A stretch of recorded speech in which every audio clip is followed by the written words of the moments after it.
मैं श्री सचिन नाहर जी को अनुरोध करती हूँ कि वे अपने 2 शब्द।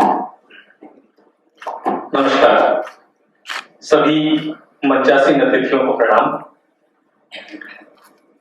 जिन पर किताब लिख दी गई हो, जिनका जीवन एक प्रेरणा का स्रोत हो, जिनका सफर आरवली से अरावली सिर्फ कहने को हो, पर इस सफर से हम बहुत कुछ सीख सकते हो, ऐसे व्यक्तित्व के धनी श्री प्रकाश जी अंबुरे पर मुझे 2 शब्द 3 मिनट में कहने के लिए कहा गया है।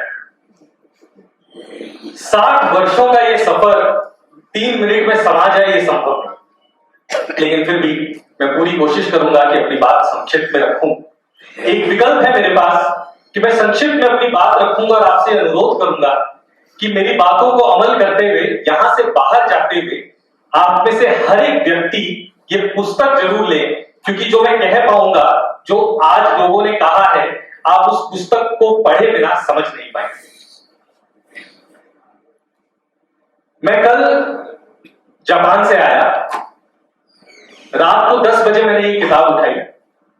मैंने ये सोचा कि 2-4 पेज पढ़ लूंगा, सार भी लिखा हुआ है, कथ्य भी लिखा हुआ है, मुझे पूरी बात समझ आ जाएगी, बोलने में ठीक ठाक हूं तो अपनी बात रख लूंगा। विश्वास करें कि 10 बजे जो किताब मैंने शुरू करी, 1:15 बजे मैंने पूर्ण करी। मेरी इच्छा तो हुई कि एक बार इसे फिर से पढ़ूं, ऐसा नहीं कि मुझे समझ नहीं आया, सिर्फ इसलिए कि इस किताब ने मुझे बहुत प्रभावित किया।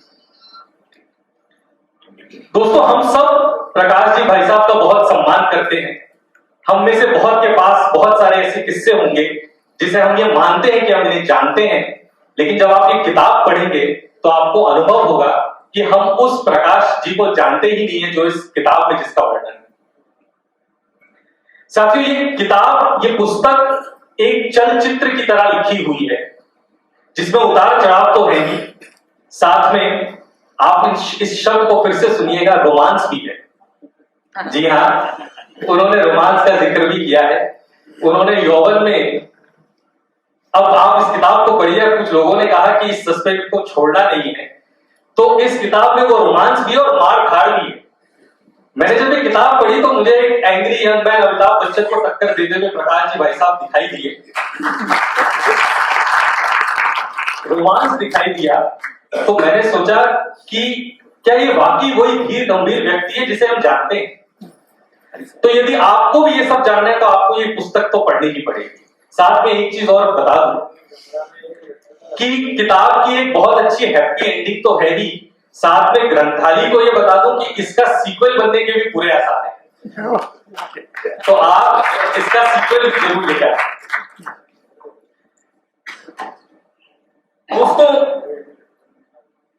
जिस बच्चे ने 9वीं कक्षा में ये तय कर लिया कि मैं कटहल और आम बेच सकता हूं, जिसने ये सोच लिया कि मैं कंदील लोगों के घर पर लगाकर व्यवसाय शुरू कर सकता हूं, वो वाकई प्रेरणा का स्रोत है।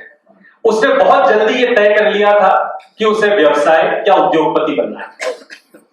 आज हम जिसे एक सफल उद्योगपति मानते हैं, समाज सेवी मानते हैं, लघु उद्योग भारती ब्यावर इकाई का संस्थापक अध्यक्ष मानते हैं, कुल मिलाकर ब्यावर की शान मानते हैं, उसकी शुरुआत एक गांव आरवली से भांडू से बोरीवली से ब्यावर यानी अरावली तक हुई और हर जगह चुनौती मिली और उन्होंने उसे स्वीकारा।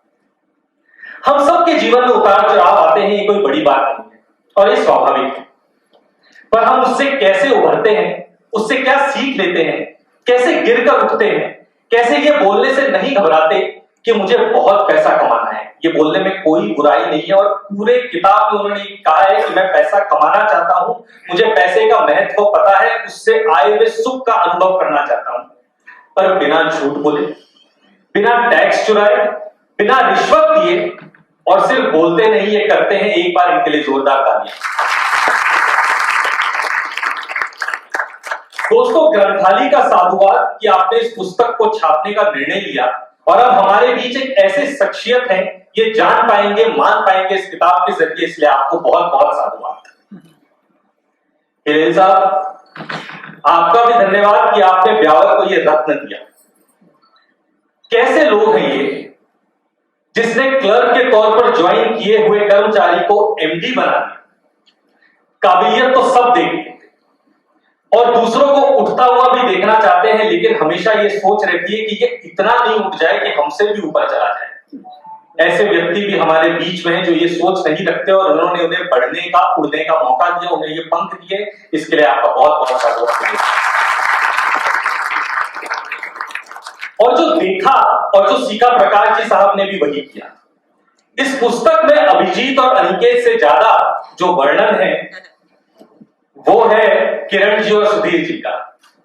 किरण जी और सुधीर जी जो हमेशा से इनके साथ थे, उन्हें भी उन्होंने इसी तरह संभाला, इसी तरह बढ़ाया और जो इन्होंने सीखा वो कर दिखाया। मैं बहुत लोगों की बात कर सकता हूं, लेकिन जो मेरा फेवरेट किरदार है इस किताब का वो है छाया जी।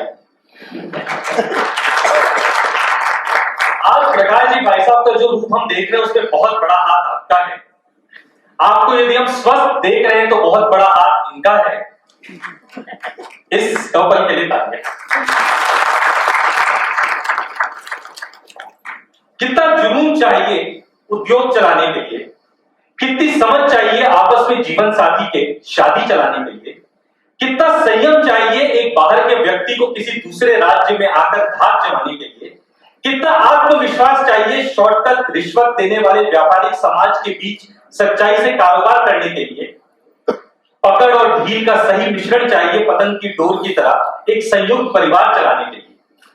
ये सब एक ही व्यक्ति में हो तो फिर जरूरी है अरवली से अरावली जैसी किताब छपे और हम सब पढ़ सकें।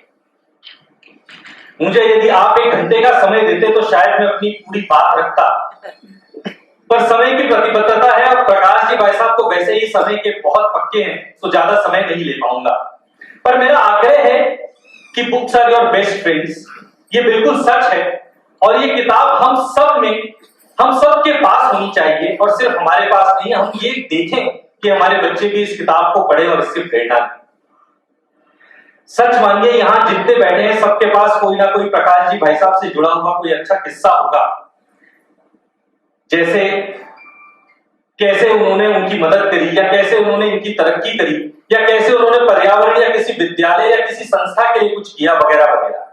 इनके बावजूद यदि आप सिर्फ उस एक आधे किस्से के वजह से इनसे प्रभावित हैं तो आप चूक रहे हैं। इस किताब में उनकी कमजोरी, खूबी, महत्वाकांक्षा, जुनून, रिश्तों का प्रभाव और बहुत से ऐसे अनुभव हैं जो आपको मेरी तरह इनका फैन बना देगी और एक नई ऊर्जा भर देगी आप में। हर एक को व्यवसायी और उद्योगपति होना चाहिए, इनकी ये सोच ही इनको अलग बनाती है। चूकिएगा नहीं, किताब अवश्य लीजिएगा। ग्रंथालय व इसके अनुवादक व इससे जुड़े हर व्यक्ति को मेरा नमन और आज के इस पिक्चर के हीरो और हीरोइन को एक स्टैंडिंग ओवेशन तो बनता है।